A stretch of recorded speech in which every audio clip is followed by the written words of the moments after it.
मोहम्मद बिन कासिम क्यों आया था? इलाहाबाद के एक पंडित है, उन्होंने खुद लिखा है, मैं अपनी बात नहीं पंडित जी की बात कह रहा हूं। उस वक्त हालात ऐसे हो गए थे कि चंद औरतें, मुसलमान औरतें जो श्रीलंका की सरजमीन से हज के लिए जा रही थी, उस वक्त राजा दाबिर सिंह उसके कुछ गुंडों ने इन औरतों को पकड़ लिया, उनकी इज्जत लूटी, उनका माल लूटा, उनको कैदी बनाया। उन औरतों ने उस वक्त पुकार कर कहा था कि कोई है जो हमारी इज्जत बचाएगा। कोई तिजारत करने वाला बाहर से आया हुआ ताजिर बात सुन करके अरब गया। अरब में जाकर गवर्नर जो था उसके सामने वाकया बयान कर रहा था। 19 साल का जवान मोहम्मद बिन कासिम वहां से गुजर रहा था। उसने इतना वाकया सुना कि हिंद की सरजमीन पर कुछ हमारी बहनों की इज्जत लूटी जा रही है। वहीं खड़े होकर उसने कहा, लब्बैक या उख्ती, ऐ मेरी बहन, मैं तेरी इज्जत की हिफाजत के लिए आ रहा हूं। वहां से पुकारा अपने चचा जो गवर्नर था उस वक्त, उससे 10,000 का लश्कर लेकर के सबसे पहले यहां आने वाला मोहम्मद बिन कासिम किस लिए आया था? माल लूटने के लिए नहीं, औरतों की इज्जत बचाने के लिए आया था। हिंदुस्तान की सरजमीन पर कदम रखा और उसके बाद सामने मुकाबिल में फौरन जंग के लिए नहीं आया। कहा कि जिन औरतों को कैदी बनाया वो छोड़ दो, जो हज के लिए जा रही थी उन्हें आजाद कर दो, और दूसरी बात, जिन्होंने गुंडागर्दी की है उन्हें पकड़ो और जेल में डालो। राजा को घमंड था, उसने इनकार किया तो मोहम्मद बिन कासिम ने कहा, चलो आओ मोहम्मद अरबी के शेरों से मुकाबला हो जाए। 3 दिन का मुकाबला हुआ था, न राजा बचा न बाजा बचा, सारे हजारे इधर से उधर हो गए और मोहम्मद बिन कासिम का परचम लहराया। मेरे अजीजों, औरतों की इज्जत का मुहाफिज 19 साल का जवान था, जिसने आते ही औरतों की इज्जत भी बचाई और मेरे दीन का परचम भी लहराया। मैं आज पूछता हूं, हमारी उम्रें कितनी हो गई? कई जवान 25 साल 30 साल क्रॉस कर चुके। आज बहुत सारी औरतों की इज्जतें जब लूटी जाती हैं, तुम तो मोबाइल में देख देख करके शेयर कर देते हो, वीडियो इधर से उधर फैला देते हो और उसके बाद समझते हो हम बहुत बड़ा काम कर रहे हैं। हर कोई यही कहता है सबको शेयर करो, सबको शेयर करो, काय के लिए शेयर करो? मेरे अजीजों, ये कौन सी जंग लड़ रहे हो? व्हाट्सएप मोबाइल की जंग लड़ रहे हो? तुम्हारे अंदर अगर गैरत बाकी है तो मेरे अजीजों, किसी की इज्जत लुटते हुए देखकर तुम तमाशा नहीं कर सकते। ईमान बेदार करो, ईमान बेदार करो। ये आज हालात क्यों आए? इमाम गजाली की एक बात मैं सुनाता हूं। बहुत सालों पहले उस इमाम ने कहा था, 1000 साल पहले तकरीबन, उस इमाम ने कहा था, जब इस उम्मत के सामने उनके रसूल की तौहीन हो रही हो और उम्मत खामोश बैठी रहे तो चंद दिन इंतजार करें, इनकी माँ और बहनों को बाजार में लाकर नीलाम किया जाएगा, इनकी माँ और बहनों की इज्जत लूटी जाएगी और ये कुछ ना कर सकेंगे, इनके बच्चों को मारा जाएगा और ये कुछ ना कर सकेंगे। मैं आज महसूस कर रहा हूं, हुजूर की गुस्ताखी पर और तौहीन पर खामोश रहने का नतीजा ये है कि अब हमारे घर भी सलामत नहीं रहेंगे। लोग आज चीख रहे हैं, मस्जिदें वीरान हो गई, मस्जिदें टूट रही हैं, खानकाहें टूट रही हैं, न जाने कितने मज़ारात बिल्डोजर से ख़त्म किए जा रहे हैं। ये तमाम बातें अपनी जगह पर। मैं आपसे पूछता हूं, जाने ईमान रसूलुल्लाह की इज्जत बाकी नहीं रही तो फिर कुछ भी बाकी नहीं रहा। वो जो न हो तो कुछ न हो, वो जो न थे तो कुछ न था। जान है वो जहान की और जान है तो जहान है। आपसे मैं यही कहना चाहता हूं, सीरियस हो जाओ, हसास हो जाओ। हंसी मजाक, गलछड़े, ये लतीफे लोगों के दरमियान अय्याशियां खत्म कर डालो। आज हर एक के घर से धुआं उठ रहा है और लोग अभी खुशियां और तमाशा देखने में मसरूफ हैं। आज पूरी दुनिया में जो तमाशा है आप नहीं अंदाजा कर सकते। फिलिस्तीन के बच्चों के साथ खून की होली खेली जाती है। हमने इराक में देखा है चंद साल पहले, जहां मैदान में खेला करते थे लोग, आज वो मैदान कब्रों से भर चुका है, कब्रों से भर चुका है। इतनी मौतें होती हैं कि जनाजा उठाने के लिए लोग नहीं होते, जनाजा उठाने के लिए लोग नहीं होते। ये तमाम हालात क्यों पैदा हुए? मुल्क शाम के हालात इतने सख्त तरीन हो गए हैं कि तकरीबन 50 लाख के करीब बेघर हो चुके लोग, जिनका घर नहीं, सब टूट चुका। ये हालात देखकर मैं आपसे कहता हूं बेदार हो जाओ और अमल की तरफ आ जाओ। क्या अब भी तुम्हें अजानें नहीं उठाती, नमाजों के लिए दौड़ते नहीं? अल्लाह का कहर जब आता है, पकड़ आती है, तो फिर कोई तुम्हें नहीं बचा सकता, कोई नहीं बचा सकता। मैं वार्निंग भी दे रहा हूं और आपको बता भी रहा हूं कि नबी करीम सल्लल्लाहु ताला अलैहि वसल्लम का दरवाजा अभी खुला हुआ है, खुला हुआ है। और वो ऐसा नबी है, ऐसा नबी है जिसके दरबार से वाबस्ता होने में कभी आपको शर्म नहीं आएगी इंशाअल्लाह, और कभी आप अपने आप को बेआबरू नहीं समझेंगे, कभी नहीं। मैं अपनी प्रैक्टिकल लाइफ बता रहा हूं। हुजूर की मोहब्बत में, वो वफा में जो मजे हैं वो दुनिया में कहीं नहीं, कहीं नहीं है। जब बेचैन दिल होता है तब भी हम, मेरे अजीजों, गाने सुनकर के अपनी बेचैनी दूर नहीं करते। हम पिकनिक पॉइंट पे जाकर अपनी बेचैनी दूर नहीं करते। जब ज्यादा बेकरारी हो तो यही कहते हैं, उनके निसार कोई कैसे ही रंज में हो, जब याद आ गए हैं सब गम भुला दिए हैं, उनकी महक ने दिल के गुंचे खिला दिए हैं, जिस राह चल दिए हैं कूचे बसा दिए। हुजूर को याद कर लेते हैं, बेचैनी दूर होती है, बेकरारी दूर होती है। आपको मैं ये बात कहना चाहता हूं, हुजूर की वफा में जो इज्जत है वो कहीं नहीं है, हुजूर की गुलामी में जो इज्जत है वो कहीं नहीं।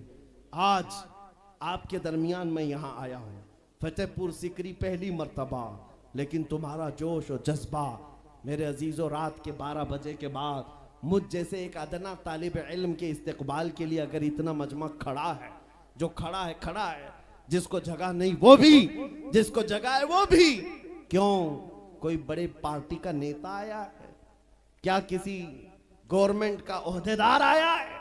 नहीं, सबको यहां पता है कोई नेता नहीं आया, हुजूर का एक गुलाम आया। हमारी आज जो इज्जत है वो सिर्फ इसीलिए है, जब तक बिके न थे तो कोई पूछता न था। या रसूल अल्लाह, तुमने खरीद कर हमें अनमोल कर दिया। जब तक के मदीने से इशारे नहीं होते, रोशन मेरी किस्मत के सितारे नहीं होते। इसलिए आपसे भी कहता हूं, बेदाम ही बिक जाइए बाजार नबी में, बेदाम ही बिक जाइए बाजार नबी में। अरे इस शान के सौदे में खसारे नहीं होते। नारे तकबीर, लब्बैक लब्बैक लब्बैक या रसूल अल्लाह, लब्बैक लब्बैक लब्बैक या रसूल अल्लाह। ताजदार खत्म नबूवत, ताजदार खत्म नबूवत। मैं अपनी गुफ्तगू को समेटते हुए बात अर्ज करता हूं, तुम्हारे यकीन को बढ़ाने के लिए कहता हूं, आज भी तुम्हें पता होना चाहिए, हमारे दर्द को कोई समझने वाला है तो आमिना का लाल है, वो मकीने गुंबदे खजरा है, जो बेकसों का कस, जो बेसहारों का सहारा। उस रसूल पाक की आदत ही ये है, आता है फकीरों पे उन्हें प्यार कुछ ऐसा, खुद भीख दें और खुद कहें मंगते का भला हो। आपको मैं ये बात बार बार इसलिए कह रहा हूं कि तुम ये मांगना छोड़ दो, लोगों के यहाँ हाथ फैलाना छोड़ दो, इनकी उनकी नौकरी चाकरी करना छोड़ दो। मेरे मुर्शिद ताजु शरिया फरमाया करते, बुल हवस सुन सीमो जर की बंदगी अच्छी नहीं, बुल हवस सुन सीमो जर की बंदगी अच्छी नहीं, उनके दर की भीख अच्छी, सरवरी अच्छी नहीं। दुनिया में कहीं इज्जत नहीं पाओगे जो मेरे नबी की गुलामी में पाओगे। इसलिए कि हमने हुजूर से वाबस्ता होने वालों को देखा है, वो बिलाल हबशी हबशा के रहने वाले थे, अगरचे रंग काला था, लेकिन जब मेरे आका की गुलामी में आए तो मेरे आका ने उन्हें काबे की छत पर चढ़ा दिया, और काबे की छत पर से अजान देकर बिलाल ने ये लोगों को बता दिया, ऐ लोगों मुझे देखो, रंग से इज्जत नहीं, मुस्तफा के कदमों से इज्जत है।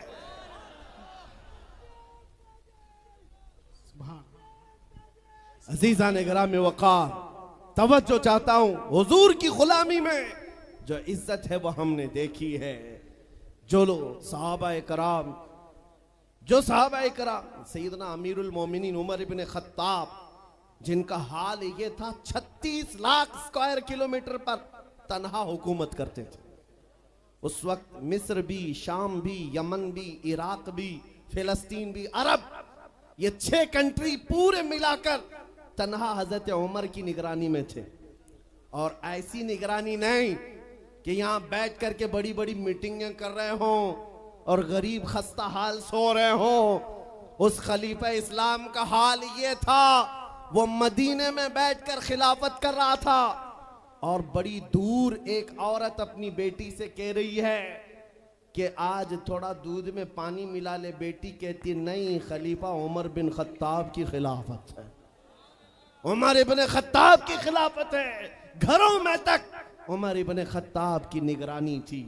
ये कौन? उमर इब्ने खत्ताब रज़ियल्लाहु ताला अन्हु, जिन्होंने लोगों का खून चूस करके हुकूमत की कुर्सी नहीं बिठाई। और दूसरी बात ये भी कि वो उमर सादा जिंदगी गुजारने वाले, उनकी सिक्योरिटी भी ऐसी नहीं थी कि रोल्स रॉयस लगी हुई हो, काली गाड़ियां आगे पीछे घूमती हों।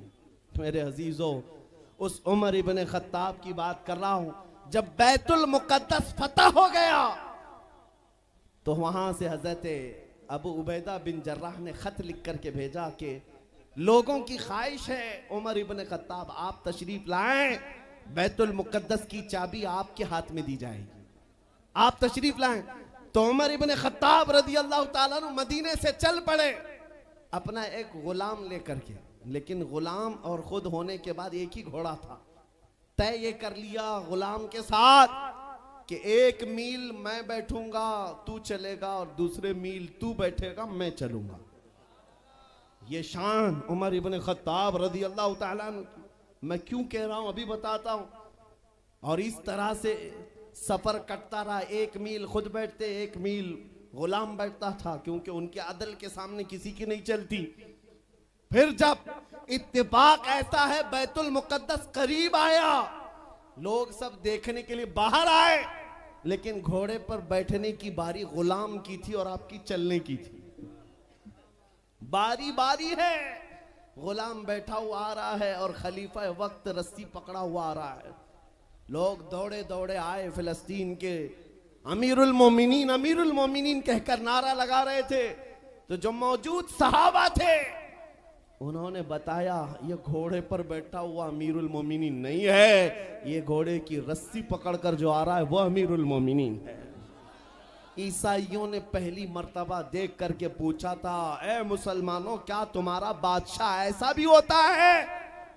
उस वक्त सहाबा ने कहा पहली बात तो हमारे यहाँ बादशाह होता ही नहीं, बादशाह नहीं होता। और उनकी ये जिंदगी मैं इसलिए बता रहा हूं। फिर ईसाइयों ने कहा अगर ये घोड़े की रस्सी पकड़कर चलता है तो इसके डर से कैसर और किसरा क्यों कांप रहे हैं? इसके डर से पूरा ईरान, पूरा रोम कांप रहा है। आखिर कौन सी ताकत है इस उम्र के अंदर? ये तो रस्सी पकड़कर घोड़े लेकर चल रहा है।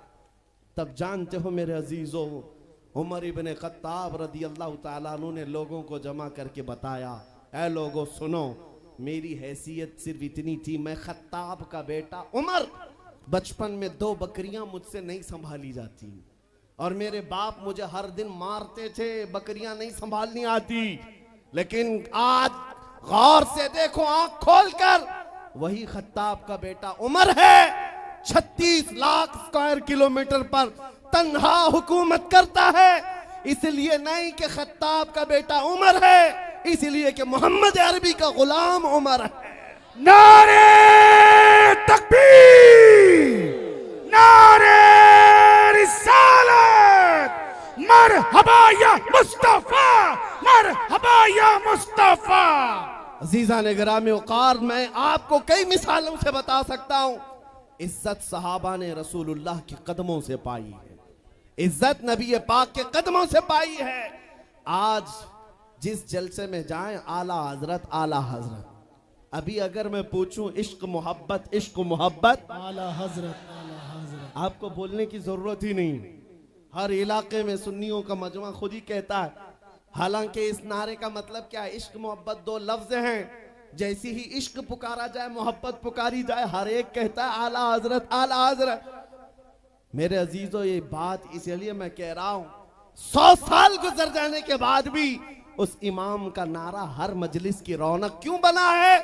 इसलिए कि वो बरेली का इमाम जिंदगी भर अपने कसीदे नहीं पढ़ता था, अपने खानदान की बड़ाइयां नहीं बोलता था, बल्कि जब भी बोलता था तो यूं कहता, सरवर कहूं कि मालिको मौला कहूं तुझे, बागे खलील का गुले ज़ैबा कहूं तुझे, तेरे तो बस ऐबे तनाही से हैं बरी, हैरान हूं मेरे शाह मैं क्या क्या कहूं तुझे। लेकिन रजा ने खत्म सुखन इस पे कर दिया, खालिक का बंदा खल्क का आका कहूं तुझे। उस बरेली के इमाम ने जिंदगी भर अपने नबी की तारीफ की, लेकिन जब दुनिया से चला गया तो रब्बे जुल जलाल ने ना उनका नाम मिटने दिया, ना उनका कलाम मिटने दिया।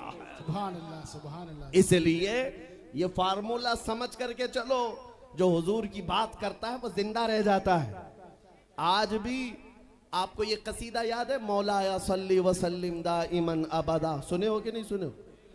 ये कसीदा उर्दू में नहीं है, अरबी में है। तुम्हें तो अरबी शायद समझ में आती नहीं आती, लेकिन सबको पढ़ने में लुत्फ आता है, सुनने में लुत्फ आता है। ये शरफुद्दीन बोसीरी का लिखा हुआ 700 साल पहले का कसीदा है। मेरे नबी की मोहब्बत में लिखा था। जब फालिज की बीमारी हो गई थी, लकवा, पैरालाइज हो गया था और इलाज करा करा कर थक गए, आखिर में एक दिन कमरे में बैठकर यही कसीदा लिखने लग गए। अमिन तदक्कुरी जीरानिम बिदी सलमी मज़ज्त दमअन जरामिम मुक़लतिम बिदमी अम हब्बतिर रिअ मिन तिलक़ाइ काज़िमतिन व औमदल बर्क़ु फ़िद्ज़लमाइ मिन इज़मी फमा लिअयनैका इन क़ुल तकफ़ुफ़ा हमता व मा लिक़ल्बिका इन क़ुल तस्तफ़िक़ यहिमी मुहम्मदुन सय्यिदुल कौनैनि वत्थक़लैनि वल फ़रीक़ैनि मिन अरबिन व मिन अजमी हुवल हबीबुल्लज़ी तुरजा शफ़ाअतुहु लिकुल्लि हौल मिनल अहवालि मुक़तहिमी दआ इलल्लाहि फल मुस्तमसिकून बिही मुस्तमसिकून बिहब्लिन गैरि मुनफ़सिमी या अकरमल खल्क़ि माली मन अलूज़ु बिही सिवाका इंद हुलूलिल हादिसिल अममी या रब्बी बिल मुस्तफ़ा बल्लिग़ मक़ासिदना वग़फ़िर लना मा मज़ा या वासिअल करमी। इमाम शरफुद्दीन बूसीरी का लिखा हुआ ये कलाम 170 अशार हैं। अल्हम्दुलिल्लाह पूरा याद है, लेकिन पढ़ने के लिए उतना वक्त नहीं है। लेकिन जिस जमाने में उन्होंने लिखा था उस वक्त उनको पैरालाइज हो गया था, फालिज हो गया था, लकवा मार गया था, लेकिन उसके बावजूद जब कलाम लिख करके सो गए रोते रोते, किस्मत जाग गई, ख्वाब में मेरे आका तशरीफ लाए। कहा बोसीरी जो कलाम तुमने लिखा हमें भी सुनाओ। जानते हो उन्होंने जब कसीदा लिखा था पूरा तो लिख दिया था, लेकिन शुरू का जो शेर है मौला यसल्ली वसल्लिम दाइमन अबदा, ये आधा ही बना था, दूसरा बन ही नहीं पाया था। जब ख्वाब में हुजूर ने पूछा बुसीरी सुनाओ, तो सुनाने लगे या रसूल अल्लाह अबी व उम्मी फिदा मौला यसल्ली वसल्लिम दाइमन अबदा। अटक गए, दूसरा तो बना ही नहीं था। हुजूर ने फरमाया इसका दूसरा शेर मेरी जानिब से अला हबीबी का खैरिल खल्क़ि कुल्ली। हुजूर पाक ने इरशाद फरमाया और उसके बाद अपनी चादर उठाकर इमाम बोसीरी को पहनाया। कहां? ख्वाब में। ख्वाब में हुजूर अकरम सल्लल्लाहु ताला अलैहि वसल्लम की वफात के 700 साल बाद के हैं। इमाम शरफुद्दीन बोसीरी हुजूर की इंतकाल के 700 साल बाद के तकरीबन ख्वाब में चादर भी दी और अपना नरम और मुलायम हाथ मेरे आका ने शरफुद्दीन बोसीरी के जिस्म पर फेरा और मुस्कुरा करके चले गए। तुम क्या मुस्कुराए कि गुल खिल गए। और मेरे अजीजों, मेरे आका तो घर पर आए भी और चले भी गए। शरफुद्दीन बोसीरी कहते मेरी आंख खुली तो भीनी भीनी खुशबुओं से घर महक रहा था। मैंने सोचा ख्वाब की बात ख्वाब है, लेकिन देखा तो रात में हुजूर ने जो चादर दी थी वो गोद में पड़ी हुई थी, गोद में रखी हुई थी। उठाया और चूमा। सोचा मैं तो फालिज वाला हूं, हाथ पैर तो उठते नहीं, लेकिन जब हाथ उठाया, पैर उठाया, देखा पूरा सही सलामत है। मेरे आका सल्लल्लाहु अलैहि वसल्लम ने उन्हें नवाजा। मैं ये वाकया बयान करना मकसूद नहीं था, लेकिन दरमियान में बात आई इसलिए कह रहा हूं। कि उस शरफुद्दीन बुसीरी का कसीदा घर घर पूरी दुनिया में बच्चों को याद है। छोटा ही सही, एक शेर ही सही, क्यों 700 साल पहले कहे हुए कसीदे को अल्लाह ने आज भी जिंदा रखा है, सिर्फ हमारी जुबानों पर नहीं। आज जाकर मदीने तैयबा में देखो, हुजूर पाक की जालियों में अंदर जाने वाला जो दरवाजा है, उस दरवाजे की कड़ी पर भी ये शेर लिखा हुआ। मेरे आका ने इस कसीदे को ऐसा कबूल किया है, हुजूर की तारीफ करने वाला मरता नहीं है, हुजूर की तारीफ करने वाला उसका नाम फना होता नहीं है, जिंदा है, आज भी जिंदा है। मैं फिर कहता हूं, तुम कहां घबराए हुए हो उन गुफे में बैठे हुए पाखंडी कुत्तों से, उन लोमड़ियों से जो अंदर बैठ करके तो मेरे नबी की शान में भौंक सकते हैं। 4 बच्चों के सामने आकर बात तो करके दिखाओ। इनकी हालत तो ये है, हुजूर की शान में भौंकने के बाद जिंदगी अजीरन हो गई, बेचैन हो गई, बगैर सिक्योरिटी गार्ड के बाहर निकलना दुभर हो जाता है, नहीं आ पाते, रात की नींद भी खराब, दिन का चैन भी गया। अरे इनके गुफे में अगर हमारा 8 साल का बच्चा भी चला गया पानी पीने के लिए, एटम बम लगने लगता। वो कहते आतंकवादी आ गया था, 8 साल का बच्चा। क्यों? ये डर क्यों सवार है? हुजूर की शान में जब तौहीन करोगे, डर डर करके ही मरोगे। और हुजूर की जो तारीफ करता है वो पूरी दुनिया में चहकते महकते हमेशा लोगों के दिलों में जिंदा रह जाता है। आज इस हिंदुस्तान की सरजमीन पर छोटा सा कस्बा है, लेकिन हर जवान पुकार रहा है लब्बैक या रसूल अल्लाह। पुकारते हो कि नहीं पुकारते हो? किसी को लब्बैक कहने में डर लगता है? डर है किसी को? हाँ, बात ये सुनो, ये अल्लामा खादिम हुसैन रज़वी रहमतुल्लाह अलैह का पुकारा हुआ नारा था और ऐसा जिंदा हो गया, ऐसा जिंदा हो गया। मैं दूसरों से कहता हूँ, जिसको लब्बैक के नारे से चिढ़ है वो आज इसे आदत बना ले रोज सुनने की, क्योंकि ये कयामत तक लगने वाला है, ये बंद होने वाला नहीं है, कयामत तक लगेगा। और मैं उनसे कहता हूं, घबराओ मत इन नारों से, हम तुम्हारे बाप को नहीं पुकार रहे, हम अपने नबी को पुकार रहे हैं। लब्बैक या रसूल अल्लाह का मतलब होता है, ऐ अल्लाह के रसूल मैं हाजिर हूं, ऐ अल्लाह के रसूल मैं, तर्जुमा क्या है? ऐ अल्लाह के रसूल मैं, लब्बैक या रसूल अल्लाह का मतलब ये होता है, ऐ अल्लाह के रसूल मैं। और जब अपने नबी को पुकार रहे हैं तो डरना किस बात का, खौफ किस बात का? किसी के बाप को पुकार रहे हैं, किसी के खास नेता को पुकार रहे हैं? हम उस नबी को पुकार रहे हैं जो हमारी बेकरारी को देखता नहीं, हम उस नबी को पुकार रहे हैं जिसको हमारा तकलीफ में पड़ना गवारा नहीं। अजीजुन अलैहि मा अनितुम, और इस यकीन के साथ पुकारते हैं, हम यहां से पुकारे वो वहां से सुने। मुस्तफ़ा की समाअत पे लाखों सलाम। वो और होंगे जो मेरे नबी को मुर्दा समझते हैं, हम तो ये अकीदा रखते हैं, तू जिंदा है वल्लाह, तू जिंदा है वल्लाह, मेरी चश्मे आलम से छुप जाने वाले। ऐ सुन्नियों, आज की मजलिस मीलाद में हम ये दुआ करके जाएंगे मेरे आका की बारगाह में, दुआ करेंगे इंशाअल्लाह, ये दुआ करेंगे, या रसूल अल्लाह चमक तुझसे पाते हैं सब पाने वाले, मेरा दिल भी चमका दे, मेरा दिल भी चमका दे, मेरा दिल भी चमका दे। बरसता नहीं देख कर अब्र रहमत, बदों पर भी बरसा दे बरसाने वाले। मैं मुजरिम हूँ आका, मुझे साथ ले लो कि रास्ते में हैं जा बजा थाने वाले। आका, अब इन दुनिया के कुत्तों को देख देख कर थक चुके, अब हमारी आंखें खीरा होने को आ गई हैं, हमारी आंखें बेहयाइयों को देख करके बेरौनक होने लग गई हैं। इसलिए मदीने के ताजदार, आपके दरबार में सिर्फ इतनी अर्ज है, इतनी अर्ज है, मेरे आका आओ कि मुद्दत हुई है तेरी राह में अखियां बिछाते बिछाते, तेरी यादों में, तेरी हसरतों में बड़े दिन हो गए घर को सजाते सजाते। सुना है आप हर आशिक के घर तशरीफ लाते हैं, मेरे घर में भी हो जाए चरागा, मेरे घर में भी हो जाए चरागा। हर सुन्नी की तड़प है या नहीं मेरे आका हमारे घर तशरीफ लाएं? हर एक की तमन्ना है या नहीं?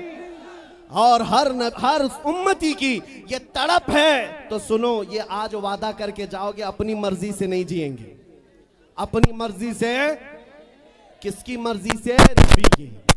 और ये और उसके लिए सबसे बेहतरीन फार्मूला मेरे पीरो मुर्शिद का, जिंदगी ये नहीं किसी की किसी के लिए, जिंदगी ये नहीं किसी की। ऐ नौजवानों, तुम्हारी जिंदगी सिर्फ हसीनाओं के लिए नहीं है, तुम्हारी जिंदगी नशा करके बर्बाद करने के लिए नहीं है, तुम्हारी जिंदगी आयरे गहरे के झंडे उठाने के लिए नहीं है। जिंदगी ये नहीं किसी की किसी के लिए, जिंदगी है नबी की, जिंदगी है नबी की, नबी के लिए। अरे ना समझ मरते हैं जिंदगी के लिए, जीना मरना है सब कुछ। और पुकार कर कहो या रसूल अल्लाह, दहन में जुबान तुम्हारे लिए, बदन में है जहां, हम आए यहां और उठे भी वहां। या रसूल अल्लाह, बने दो जहां, बने दो जहां, बने दो जहां। और सुन्नियों, आज के बाद से हम इधर उधर हाथ नहीं फैलाएंगे। कहेंगे तो क्या कहेंगे? कौन देता है देने को मुंह चाहिए, देने वाला है सच्चा, देने वाला है सच्चा, देने वाला है सच्चा। लब्बैक या रसूल अल्लाह, लब्बैक या रसूल अल्लाह।